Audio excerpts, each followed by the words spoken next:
little closer up to your camera so you can take a picture of this. And let me tell you what this is. This is a picture that I found in a textbook of one of the girls whose father was killed last year.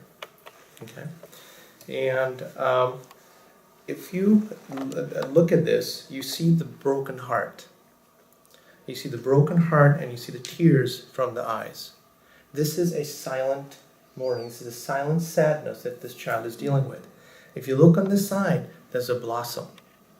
There's a brand new flower that has just blossomed. Okay? This basically sums up how the Sikh community has dealt with this. There is a sadness, there's a broken heart inside of us. But we know that God's will be done.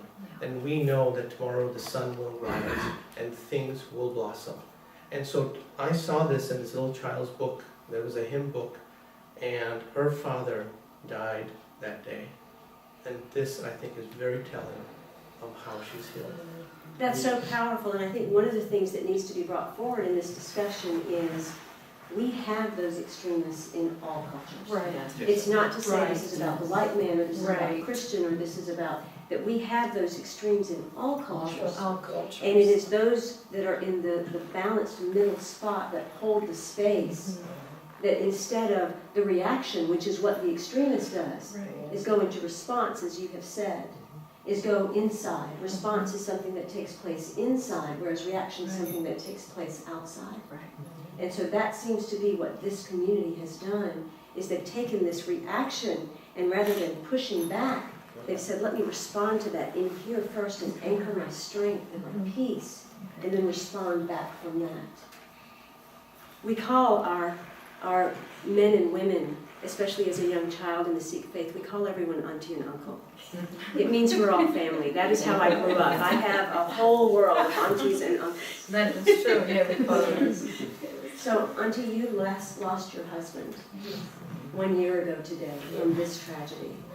Speak from that perspective of being not only the wife, but the first lady of the president of this community, being the mother of this community, and really helping us to understand what you felt and how you then mothered the rest of this community to help model after you or feel what you needed to feel, as well as express what is true to the Sikh faith. First of all, I'm not thinking he's died. I'm thinking he's still with me all the time, day and night. I'm getting his presence everywhere. I don't know why. It doesn't go in from my mind. He's no more here, but he's still here.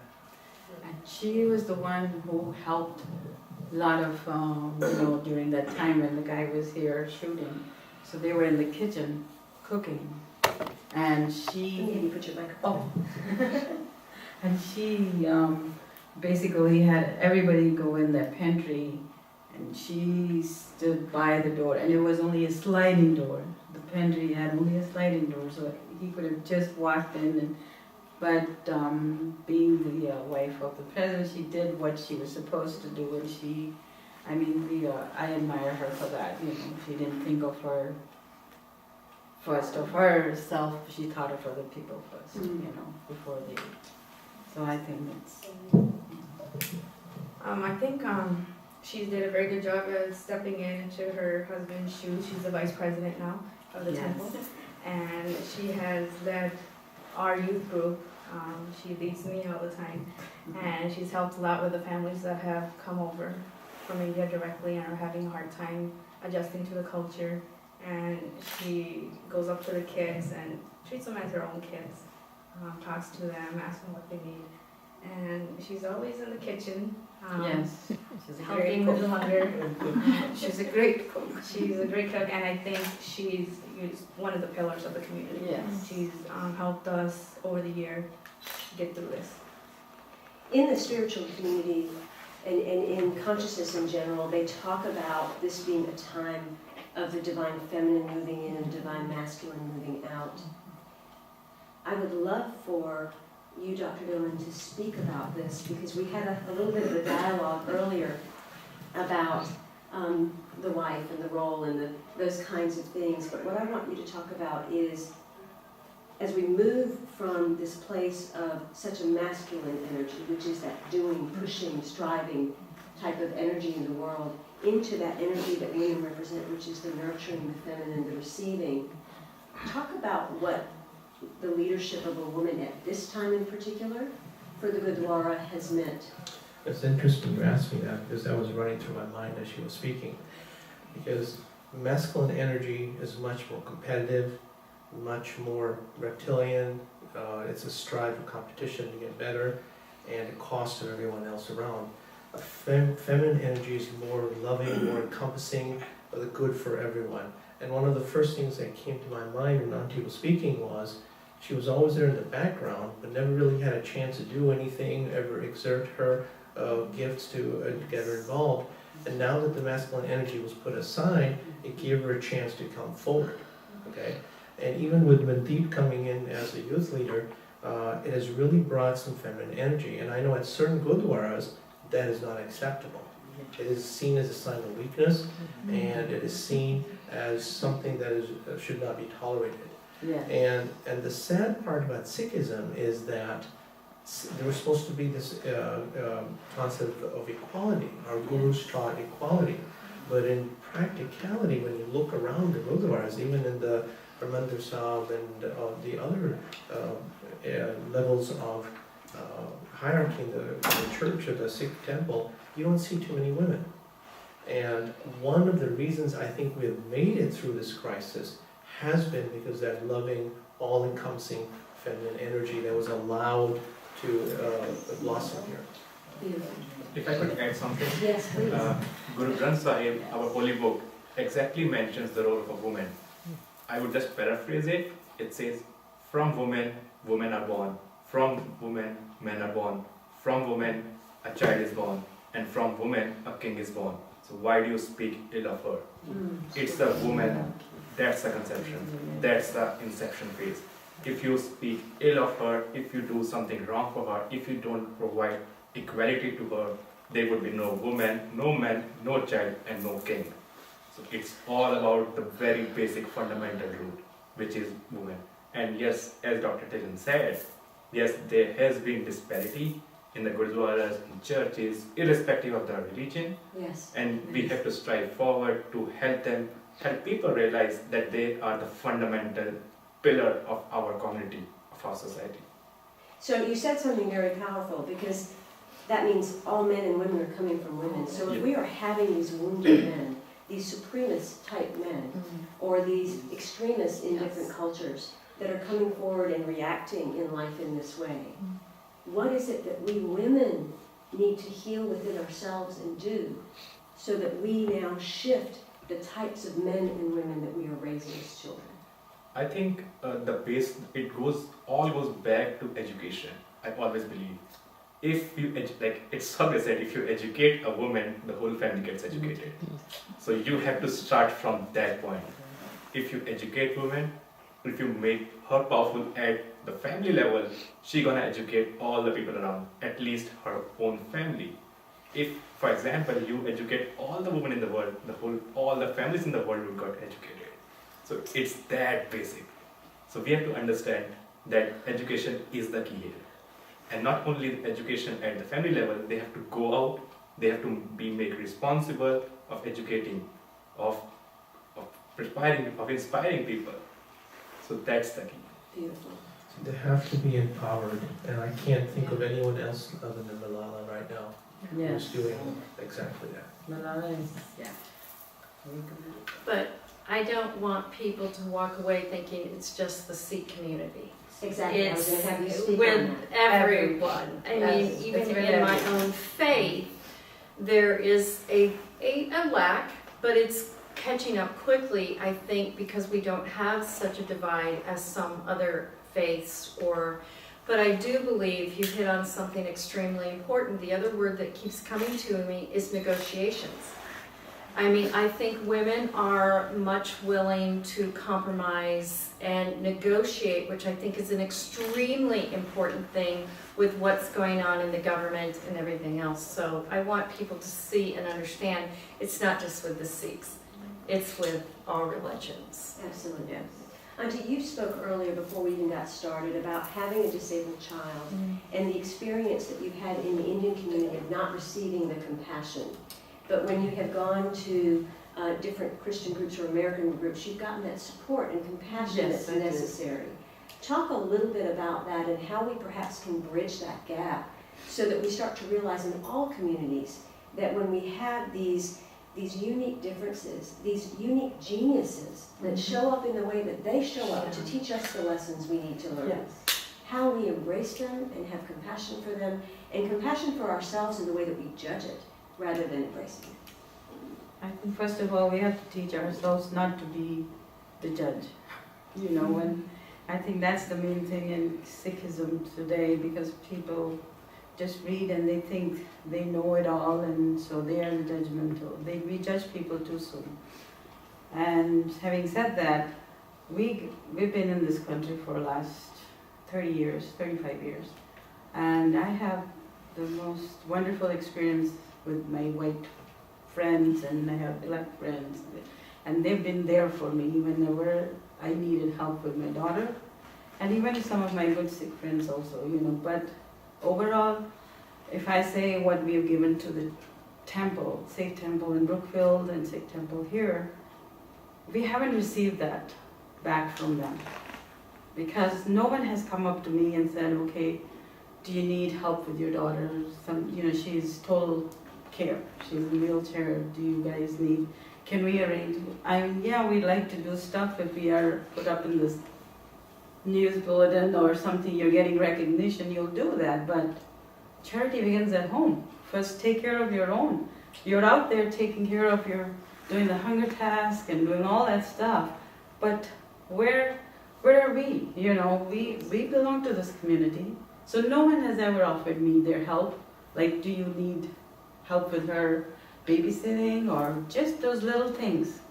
We don't have family here. My mother was the only one who was here and we could have a life. But now, having no one, so we don't go. Sometimes even if I want to go, I want to be here and do, seva and all, I can't do it because I have Sahaj to take care of. So I think, we should be teaching our community to not to be judges and thinking, okay, this is your karma and this is what you did and so you pay for it. And they just walk away with the clear conscience saying, okay, we don't have to do that. But that's not with the God name, I think God chose you because He sees something in you, and that's when you were blessed with them. And I feel it's the other way. I feel that we are blessed to have her, and I can't thank Him enough. Now I'm at that point, like every day I thank God, for giving me to her, because otherwise I would be living my life like Walking Dead, like you said. Yes. And I thought to myself, yeah, I would be that too, because if I didn't have that, so even in our Guru Granth Sahib, they says, this, we always ask for, the dukh khande dukh, de naam santokhi, right? That's what it says. If you're blessed with that, that means you're more close to God. With them, So.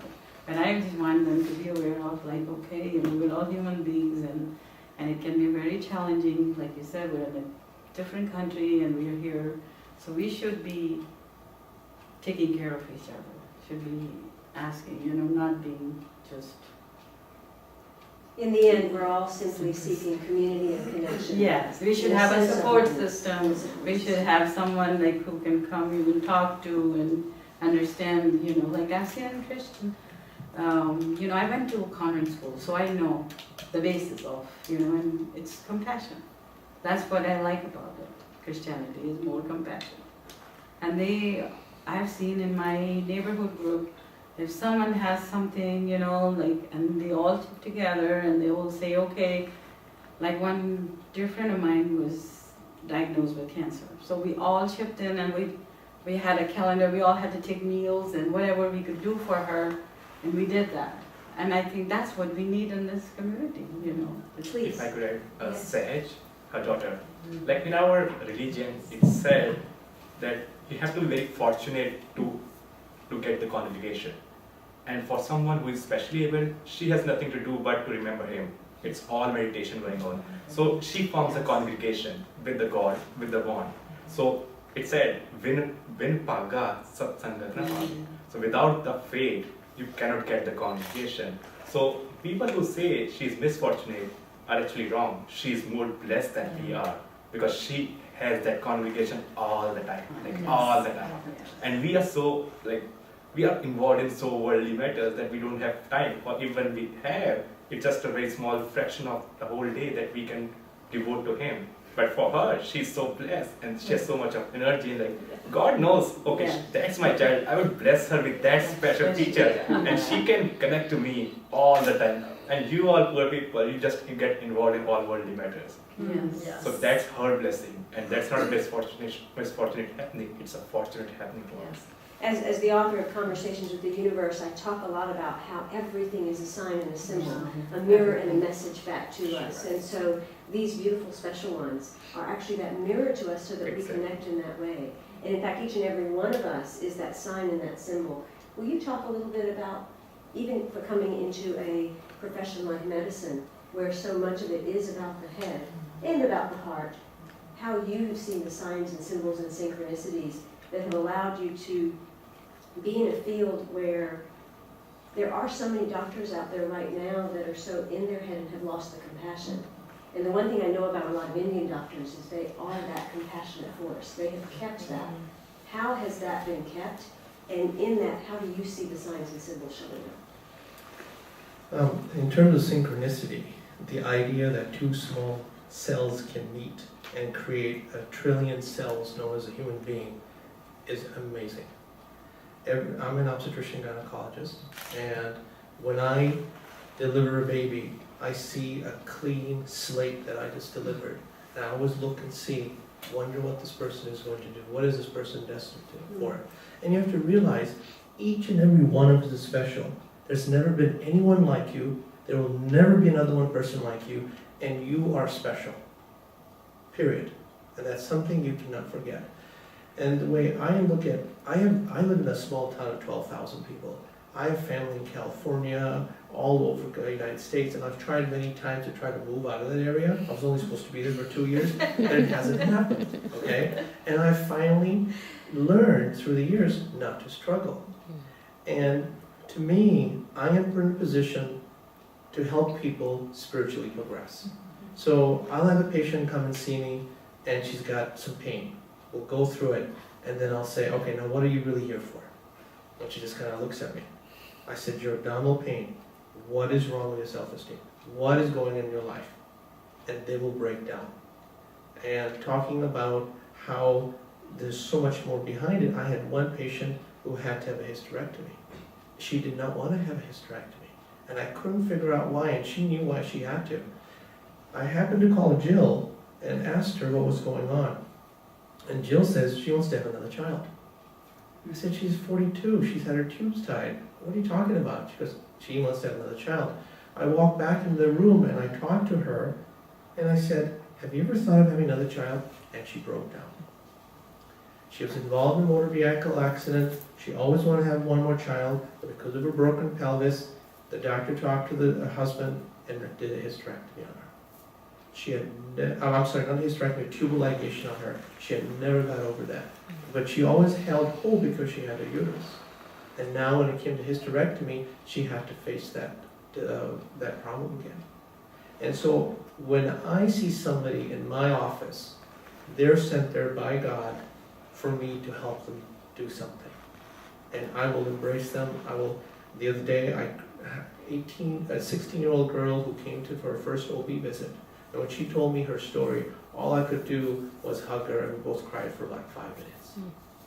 And so I see myself in a position where I get to do seva, service, and just enjoy it. And people are sent to me. I don't go looking for people.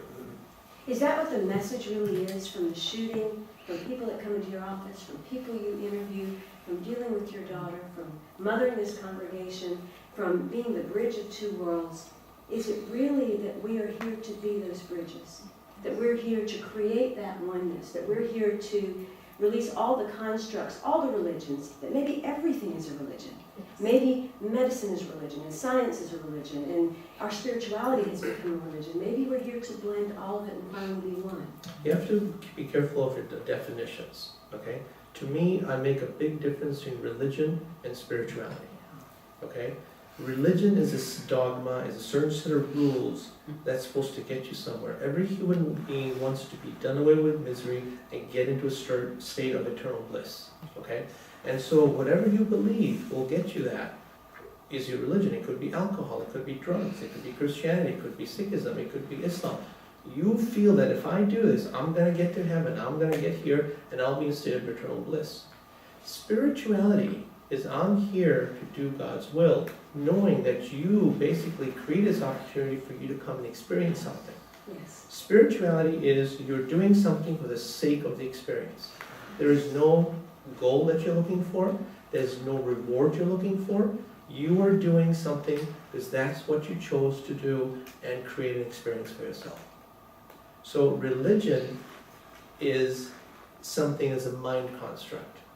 Spirituality comes from the heart, and you follow what you're supposed to do. So And, when we... and the Guru Granth Sahib is very spiritual. Yes. And one of the first things that our founder, Guru Nanak, said, there is no Hindu, there is no Muslim. The way I interpret that doesn't mean that you can't be a Hindu, you couldn't be a Muslim. It says these are mind-created categories that you put yourself into. But in reality, we are all one. We are universal. And which is why I think Jill sees that in Sikhism. It truly is one of the most universal religions at this time. Unfortunately, a lot of the interpretation has made it into a religious dogma and created into almost a ritual. But the true teachings of the Gurus is really very universal. And I think that is what you're seeing in this community. Even though we may not be showing it externally, it is ingrained in us as you.